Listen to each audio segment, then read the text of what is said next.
Hey guys, ഇന്ന് നമ്മൾ ചേച്ചീനെ വിളിക്കാൻ പോകുന്ന ദിവസമായിരുന്നു കേട്ടോ. ഓഫീസിൽ ജോലിയൊക്കെ കഴിഞ്ഞിട്ട് ഇച്ചിരി നേരത്തെ ഇങ്ങനെ നാട്ടിൽ പോകണമെന്ന് പറഞ്ഞ് ഇറങ്ങിയിട്ടുണ്ടായിരുന്നു.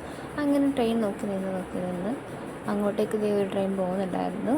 നമ്മുടെ ട്രെയിനിന് വേണ്ടിയിട്ടുള്ള വെയിറ്റിങ്ങിലായിരുന്നു. അപ്പോൾ ചേച്ചി ഗൾഫിൽ നിന്ന് വരികയാണ്. അപ്പോൾ ചേച്ചീനെ വിളിക്കാൻ പോകുന്ന ഒരു വീഡിയോ ആയിരുന്നു കേട്ടോ. ഇത് കല്യാണത്തിന് മുമ്പുള്ളതാണ്. നമുക്ക് അങ്ങോട്ടും ട്രെയിൻ പോകുന്നു, ഇങ്ങോട്ടും ട്രെയിൻ പോകുന്നു. എവിടെ പോയി നമ്മുടെ ട്രെയിൻ? അങ്ങോട്ടും ഇങ്ങോട്ടും ട്രെയിൻ പോകുന്നുണ്ട്. അവസാനം നമ്മുടെ ട്രെയിനിന് വേണ്ടി കുറേ നേരം കാത്തിരുന്നിട്ടാണ് കേട്ടോ ട്രെയിൻ എത്തിയത്. അങ്ങനെ കുറേ നേരം നോക്കിയിരുന്ന് കുറേ നേരം പോസ്റ്റായിപ്പോയി നേരത്തെ ഇറങ്ങിയിട്ട്. അങ്ങനെ അവസാനം നമ്മുടെ ട്രെയിൻ എത്തിപ്പോയി.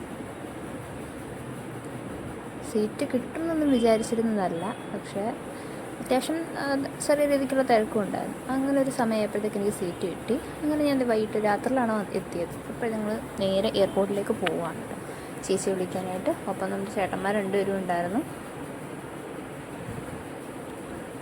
ഫ്ലൈറ്റ് കുറച്ച് ഡിലേ ആയിരുന്നു, അതുകൊണ്ട് തന്നെ നമുക്ക് ധൃതി പിടിച്ച് പോകേണ്ടതൊന്നും വന്നില്ല. ഞാൻ ചെന്നപ്പോൾ തന്നെ കുറേ ലേറ്റ്. അങ്ങനെ നമ്മൾ ട്രിവാൻഡ്രത്ത് എത്തിയിട്ടുണ്ട്. ട്രിവാൻഡ്രം എയർപോർട്ടിലേക്ക് നമ്മൾ എൻട്രി ചെയ്തിട്ടുണ്ട്.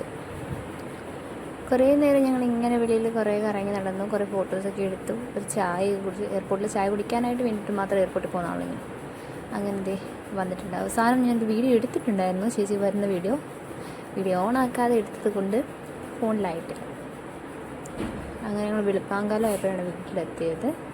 ഈ ഒരു എക്സ്പ്രഷന് വേണ്ടിയിട്ട്, ഈ ഒരു ഞെട്ടലിന് വേണ്ടിയിട്ടാണ് ഞങ്ങൾ കാത്തിരുന്നത്.